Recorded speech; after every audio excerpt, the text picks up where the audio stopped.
Hi, today I'd like to show you this pretty easy Delta style 12 bar blues for fretless, slide. I'm tuned to open G, GDG. I swiped it from a fretted guitar lesson, 6-string guitar lesson, and adapted it for our 3-string guitar. I'm playing a Resonator today. Metal on the top. Actually, I got metal on the back too. There we go. It's slightly above beginner, but it's not hard.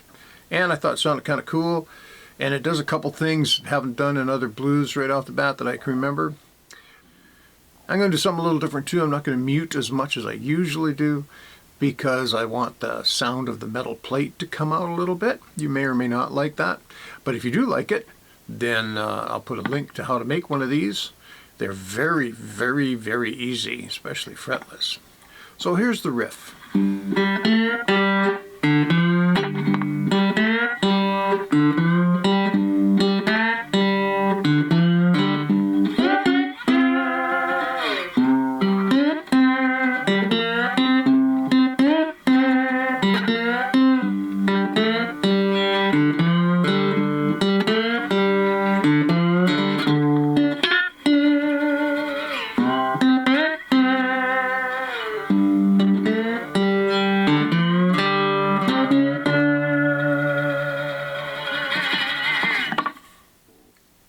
So this is a 12 bar. I'll break it down for you quickly so I don't annoy all the people who already know.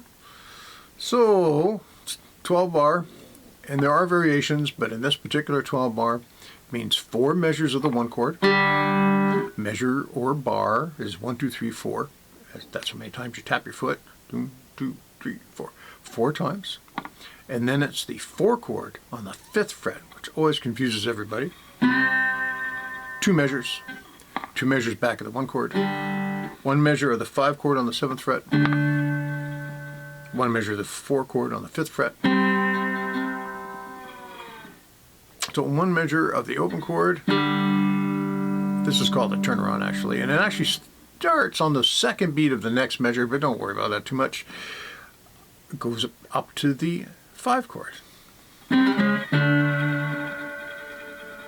That's pretty standard.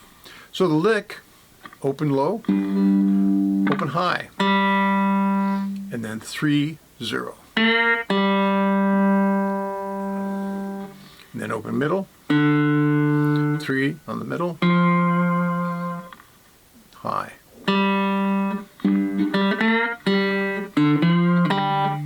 You do that 3 times. On the 4th time, hit the open string, and we go up here. And I'm going to play 2 notes, so it sounds a little thicker. I'm going to go 12, 11, 10.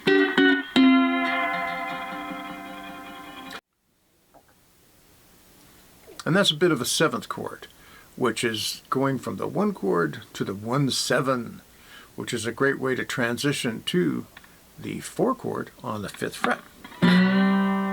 You just play the same lick. And to keep it simple, you just go 0, 3, 5. So it's 5 on the low, 5 on the high, 8, 5, open, 3, 5. You do that twice. And even though I mentioned I wasn't going to mute as much as I usually do to bring out some of the sound at the top, I am still muting so I don't hit extra string. So when I'm playing the 4 chord on the 5th fret, I hit the low note. You can hear the top rattling. Hit the low note, then I hit the high note with my first finger. But you notice my thumb automatically comes over because I've been playing for a while and mutes the middle string so we don't get that extra noise. I don't even really think about it anymore, and the side of my thumb over here is holding this string here so it doesn't ring out. Some people like it all to ring out. I'm just saying, if you want to mute, that's how you do it. And instead of going 5, 8, 5 on the middle string and high string, I'm going open, 3, 5. And there's a reason for that. Every time you can hit an open string, if you haven't been playing long, it puts your ear back in tune. So you don't start to drift off and get slightly out of tune. Okay? Then we go back to lick 1.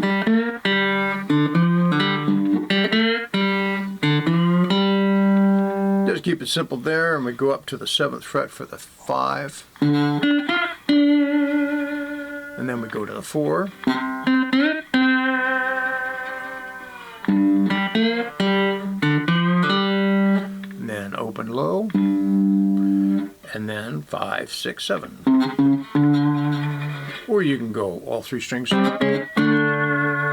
octaves. Octaves are the outside strings. Yeah, and one of the things about playing slide too, if you fill in, when I went up to the 5 chord and the 4 chord, I didn't try to fill in the whole lick, because if you don't leave some breathing room, you don't really hear the sound of the slide. And it gets sort of cluttered. And also this would make a really good slow blues too. That's a good time to turn up your echo.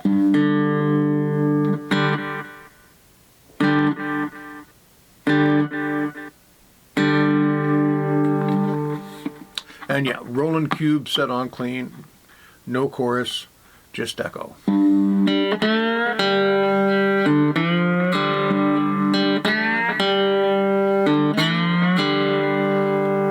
So it's really nice slow too. Hope you have fun with that one. Have a great day. Bye.